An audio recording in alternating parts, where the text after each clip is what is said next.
আসসালামু আলাইকুম এভরিওয়ান, আশা করি সবাই ভালো আছেন। নিত্য দিনের মতো আজকে আরও একটি নতুন রেসিপি নিয়ে আসছি। সেটা হলো তরমুজের রেসিপি।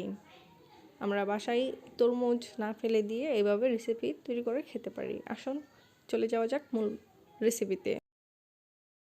এই জন্য আমার লাগবে তরমুজের নিচের সাদা অংশটা।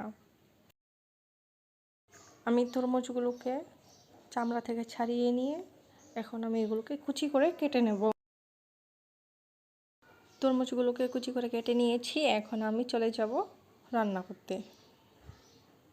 একটি কড়াইতে আমি পরিমাণ মতো তেল দিয়ে দিয়েছি। তারপর তেলটাকে গরম হয়ে যাওয়ার পর পেঁয়াজগুলো ছেড়ে দিয়েছি। এখন আমি পেঁয়াজগুলোকে ভালো করে নাড়াচাড়া করে ভেজে নেব। এর মাঝে আমি তরমুজ কুচির মাঝে দিয়ে দিয়েছি তেজপাতা, কাঁচামরিচ কাটা। এখন আমার পেঁয়াজগুলো হয়ে গিয়েছে। এখন আমি দিয়ে দিচ্ছি আদা রসুন পেঁয়াজ বাটা, সাথে দিয়ে দেব সব গুঁড়ো মশলা, হলুদ, ধনে, জিরে। এগুলোকে দিয়ে আমি পেঁয়াজগুলোর সাথে মিক্স করে নেব। পরিমাণ মতো লবণ দিয়ে দিয়েছি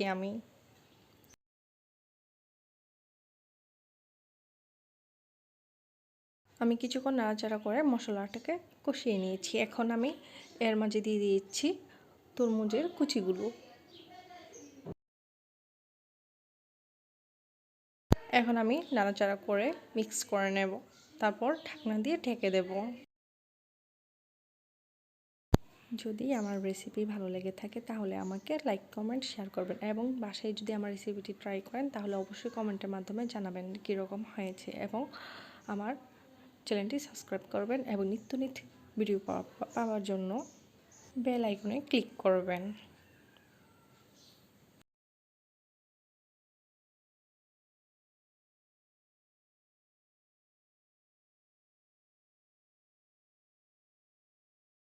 আমি অনেকবার ঢাকনা খুলে নাড়াচাড়া করে নিয়েছি। আমি এখানে অনেকক্ষণ সময় নিয়ে আমি ভেজে নিয়েছি। আমি আরও কিছুক্ষণ এটা ভাজবো যেন তরমুজের ভিতর থেকে সব পানি ছেড়ে যায়। এখন আমার ভাজা হয়ে গিয়েছে। এখন আমি এখানে দিয়ে দেব ধনে কুচি, একটি সুন্দর একটি ফ্লেভার আসার জন্য।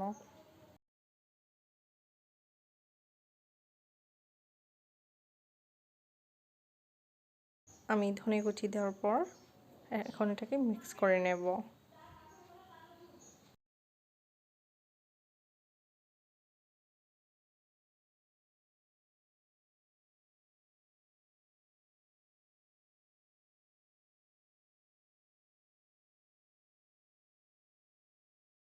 আমার রান্নাটি এখন কমপ্লিট। আমি এখন একটি সার্ভিং বোলে নিয়ে নিচ্ছি।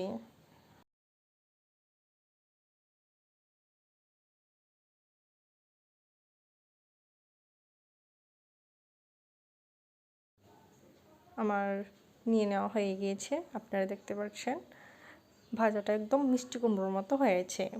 এই ভাজাটা খেতে হুবহু মিষ্টি কুমড়ো ভাজার মতো। আশা করি আমার রেসিপিটি আপনাদের ভালো লাগবে।